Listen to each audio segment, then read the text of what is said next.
Good morning. Welcome to Books at the Bottom of the Stairs. My name's Lorene. And this is my husband, Steve. Hello. And he has stuff on his glasses. That's why it looks weird. So that's just a vision thing that he's working his way through.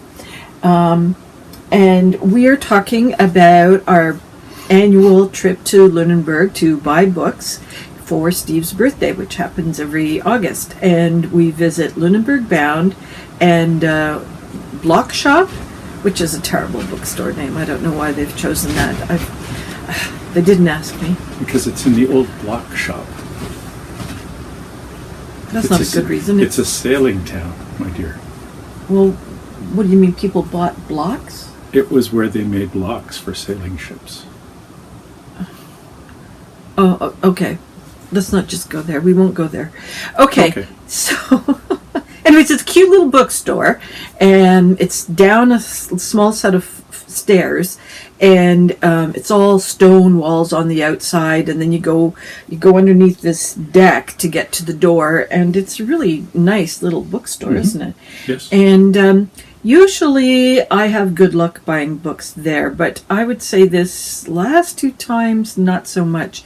It's very similar to our bookstore in Halifax, and so I'm not coming across as many hidden treasures as in previous years. So I bought a book called Guncle by, I think, Stephen Rowley. I'm not positive. I spoke about it in the last video. It's not the bookstore's fault that I didn't love it, but it was just not the best purchase. So I didn't have a great time in that store. I mean, I enjoyed myself, but I didn't have a great purchasing time. But what about you? Well, we were coming from a very talkative concert. Oh, yes. Because it was the Folk Harbor Festival in Lunenburg on that Saturday. And we timed our visit to coincide with two free concerts that I was interested in. The first one was Jeff Davis, who's a banjo player and fiddler from Connecticut. And so we watched his show. He did a lot of explaining of the songs, which was I liked okay, it. but it meant fewer songs got played. And then we raced across town to Block Shop. And similar to Lorene, I find it's usually well curated, and usually there's something there that I haven't seen elsewhere that I was interested to pick up. And I did find two things. One that was in a way very apropos of what we'd just been doing, which is this book, Murder Ballads, by the artist Want me to do it? Katie Horan. Okay. And I had seen another book by her that's actually mentioned here. She illustrated a book about witchcraft. This book, she's done a kind of analysis of the lyrics and the stories behind the classic American and English murder ballads. So it might be a story like Delia's Gone or Pretty Polly.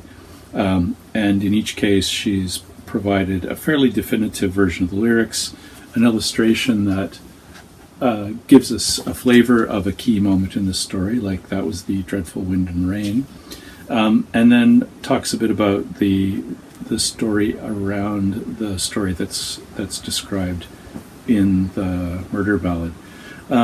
It's part of an interesting project that's happening in folk music, which is many of the murder ballads are murder ballads where a man murders a woman, and usually it's because the woman has done something very slightly morally compromising and therefore becomes fit subject to be killed. And there's at first people in the first wave of feminism in folk music, people tended to argue to not sing those murder ballads or to reverse the murder ballads. Currently, people are doing more work to kind of deconstruct them and also celebrate murder ballads like Frankie and Albert, where Frankie is the murderer. She kills her partner Albert and is justified in the murder. And that's a traditional story. And most of these murder ballads are based on true stories. So, but the illustrations are quite rich. The little bits that I've sampled so far of the discussions of the lyrics are thoughtful and well informed. And there's definitely some blurbs from some respectable folk musicians and scholars, so they would know. Yep. And the second book I picked up at Block Shop in passing was this one, which is more part of Lorraine's kind of preference in reading. We used to read aloud. Yeah. So this is a newer book by Toon Tellegen, a Dutch author, called The Hedgehog's Dilemma. And it's an illustrated book. It's illustrated by a different illustrator than the books we've read up till now, which are a bunch of different forest creatures. But we're looking forward to that one, and that's based entirely on a nice little format book by an author that we trust. So that was my shopping at Block Shop. And pretty much any time, even when there's not a lot that calls to me, there's always one or two things that call to me a lot there. Yeah. So I thought you had 3 from there. No, the Gunkel was the third book. Okay, so the second book that we go to is Lunenburg bound, and they've got this great little A-frame outside that says arguably one of the best books in Lunenburg. No. Arguably one of the 3 best bookstores in Lunenburg. And there are only 3 bookstores in, so it's really fun.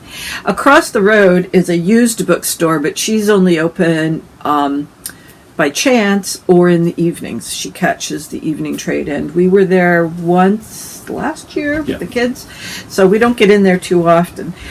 So Lunenburg Bound is our bookstore of choice for the South Shore. Yeah. We have one that we really enjoy up in Wolfville, and then we've got our own local ones in Halifax. Yeah, and Lunenburg Bound is mixed. It's probably half its stock is used in antiquarian books and half is new releases. And in the new releases, they have a bit of a bias towards certainly a lot of nautical books. Nautical new releases, also a lot of used nautical books. And literature, and I would say the other area in the new books especially is social justice issues. So it's a good place to find really good works on Indigenous rights issues, on LGBTQ2 plus issues, on African Nova Scotian issues and history, and pretty much any other social justice issue that is going. They will have something relevant, and those collections are pretty well curated. And then they've got a very good used selection of, with a bias a bit towards nautical, as I said, but also local interest. I have a feeling you need to speak up. Okay. I just have a feeling. Well, we'll find out. Yeah. So, yes, so Lunenburg Bound. Right, so I don't know what my brain was doing. I get in there. I've read so many book reviews or seen advertisements and so on, and then I think, oh, gee, do I like that book review? Do I like that author? Have I read that author? I just get overwhelmed by the number. That's why I so much like to just pre-order things. So I struggled to find something. There were plenty of books there to choose from. My brain went cramp. So one of the things they have got is from Kannada Press. A number of these are classics that I guess come out of McClelland and Stewart's backlist. And there were 6 on offer. And this one just appealed to me, Marian Engel, Bear. And it's realism and fable. The Bear is a timeless novel that remains as provocative and startling as it was 50 years ago. Part love story, part feminist folktale. Bear dares its readers to consider their intimacy with land and recognize those to whom it once belonged. So, yeah, no idea. But why do I think Marian Engel? I'm probably mixed up with Marian Lengel, who wrote the fantasy stuff. Madeline L'Engle, but well, you know. I remember Bear when it came out, because it was super controversial. And then because there's the woman and bear relationship, everybody kind of wanted to read it.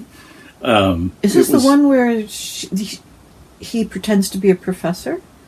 At the end, he puts clothes on and goes to be a professor. I don't remember that. Okay. But it was definitely a very notable book of our teenage years. Okay. I've held this publisher up in the past. It's just those fun little little books that you can hold in your hands. My Antonia by Willa Cather I have not read, and I just thought, okay, I'm going to add this, and for me this would make a great traveling book. Just the size and the weight, and there's enough in there. I know it's a good story. It's lasted forever, and so it's more a book for the future than it is and for the bling. It's got gold I forgot to mention. It also has it's gilt edge. So gilt edge, but here's the cool part. Hang on. It's a little bookmark. Woo! If you're going to buy bling, you want all of it. The third book I bought was in the used section, and Steve and I, at the beginning of the year, had identified this as one we might both like to read. Not as a read aloud, but just one to read, close to each one after the other, and then to talk about it. And so it is The Island of Missing Trees by Elif Shafak. And I read one of hers last year or the year before. It's not going to come to me. It's not written down here. And I heard what this one was about. The Island of Missing Trees. I don't know. 40 Rules. I don't know which one I read before. The Bastard of Istanbul. I really enjoyed. That's it.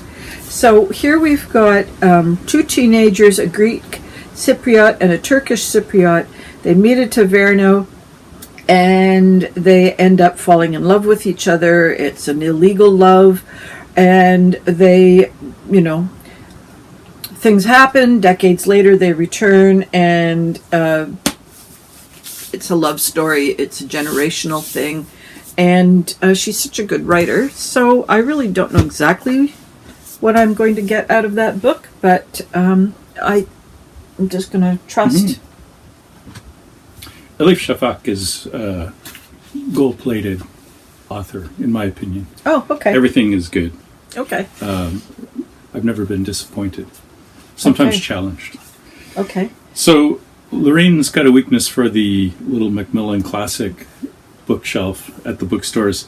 I tend to go to the New York Review of Books bookshelf, and one of the books I picked up this time from Lunenburg Bound is this book, Fair Play by Tove Jansson. We've been reading other Tove Jansson books. This seemed like it was part of that, sort of continue that series. And this I think is similar to True Deceiver in its structure. It's two women of differing character and something about their interactions, but it's different women, it seems. So there's that. Thank you. And the second one from the New York Review Books is a book I'd never seen before and hadn't heard anything about. The Curious Lobster by Richard W. Hatch. It's described as an American Wind in the Willows. And so that made me a little nervous, except that it's a book that's been around a long time and has a lot of apparently affectionate readers. And it's Mr. Lobster is a kind of wise fellow who hangs around with other creatures on the seafloor and has adventures and learns things from those adventures. So it will be interesting to see how that one plays out. Yeah. I'm not expecting it to take the place of Molly and Ratty in my heart. No, because he doesn't sail a boat. No, that's it. All right. Amir Axel, The Riddle of the Compass, is an older book.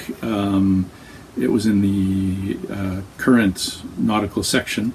This is the story of how the compass came to be. And Amir Axel is an author who I read many years ago a book he wrote on Fermat's last theorem and the solution of Fermat's last theorem, which is, for all of you people, you of course know that's an important mathematical conundrum that has hung around for hundreds of years. That's been driving me nuts. And was solved some years ago a couple decades ago, by a mathematician based at Princeton who locked himself in his attic for, I think, a decade. Everyone left the house, but he kept working on this theorem. I could go into much more detail than anyone watching Lorraine's channel is going to want to hear about set theory and all the rest of it. This book. But in both what's interesting about that book and why I thought it would be interesting to get this book is that this person Axel is a scientist who is a very good and very clear describer of things in ordinary and straightforward terms. So he could make set theory understandable to someone who doesn't have that higher level of mathematics, and he can talk about the kind of magnetic and geological principles and also the cultural import of those things and how it affected maps and other things. A future blockbuster movie just waiting to happen. It is. Yeah. And kind of related to that is a re-release of a book by a guy named Jack Langen called The Barefoot Navigator. And Langen is someone who has studied various kinds of navigational techniques, including many indigenous and traditional navigation techniques that do not rely on the devices of Western science or the conceits of Western geography. But he also knows how to do traditional navigation in the Western sense and how to run a GPS machine.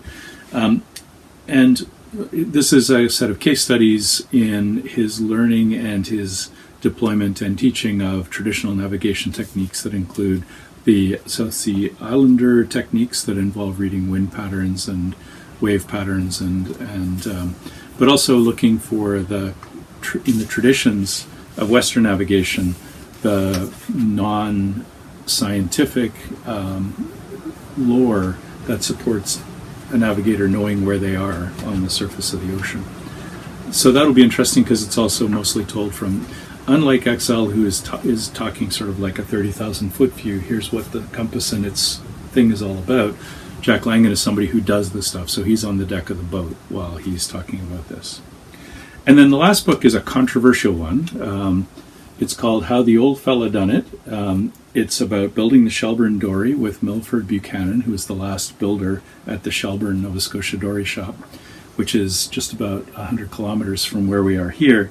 And this was done by several boat builders who documented how Milford built his dories at Shelburne and connected them to dory building traditions. And it includes someone who is the curator of a dory shop in Massachusetts, a couple of people who run a dory shop in Oregon, I believe, who make river dories, and Douglas Brooks, who is one of the leading scholars of Japanese boat building.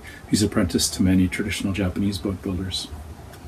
So it talks a little bit about the dory in general, talks about the history of dory and boat building in Shelburne, and then goes in detail through the process of building a dory at the boat shop with Milford Buchanan.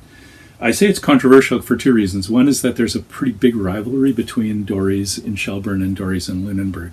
So I'm quite surprised that a Lunenburg shop would sell a book about the Shelburne dory, although I guess it's because there isn't a Lunenburg dory book.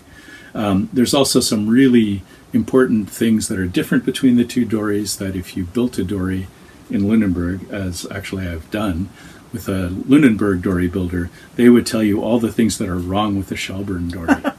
And the Shelburne people have the same in reverse. So Lunenburgers sneer at the fact that Shelburne people use a little metal clip to hold two pieces of wood together instead of sawing it out of a tree root. The Shelburne people sneer at Lunenburg because the bottom of the Lunenburg boat has a 5.5-inch camber, and in Shelburne it's only 3.5 inches. It's a quite lovely book. It's got some lovely sketches done during the building by one of the builders, and it's very respectful and I think interesting kind of document. Mm. And the kind of thing that I would expect to find nowhere else but at a shop like Lunenburg Bound. Last year I found the equivalent to this book in terms of Japanese traditional temple carpentry at Block Shop Books. So yeah, you just never know. It's always going to be something exciting. That's it. But it's fun for me I'm looking forward to reading the discussion of the actual building of the dory, because it'll be interesting to compare it to the process that I went through when we built the dory in Lunenburg those years ago. So many years ago, yeah. Yeah. And now you're retired and you have to build your own boats. That's it. Well, or we maintain the boats that we have. Yes. So many boats. I just found out today that a boat that's lying over there on its face is coming home for the winter to be repaired. Oh, so excited.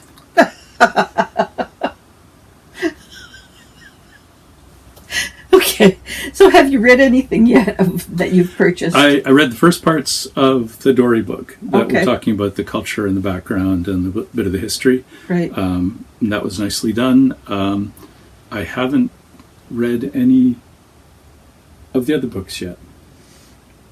And then just to, add spice to the thing, these are all my books from the library. And Steve Well, has we're here another for- shelf over there. Yeah. To be fair to you, we are here for 10 days. Twice. So. But only 10 more days. Oh, yeah. So I've. So that's what Lorraine has left to go. Yeah. It's touch and go, but there is a library only 30 minutes away. I think I'll be fine. Because I just started one that's this thick. So it's not here. So I guess it's worth doing again next year for your birthday, That's right. I don't think we'll get to finish it off as nicely, though. Finish what off? Well, because after we had our time at Lunenburg Bound, we had coffee, you went to the wool shop, and then we got back in time for an amazing concert by a banjo and fiddle duet playing old-time tunes, Alison de Groot and Tatiana Hargreaves, and some of the songs they played were, in fact, murder ballads that... I'm not sure. I think Dead and Gone might be in the book, but I'd have to check. It is. I saw it. So, Yeah. there we go. Steve was listening to the music, and I was counting the seconds until the music was over.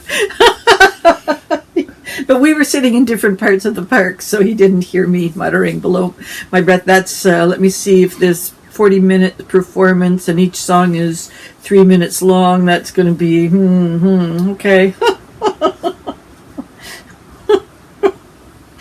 Oh, we love each other. That's why our colors go together so well. I guess you're hoping that their reading dreams and adventures will all come true. Yes. We both hope all your reading dreams and adventures come true, and I will see you next time. I sure will. We'll see what happens. All right, bye-bye for now. So long.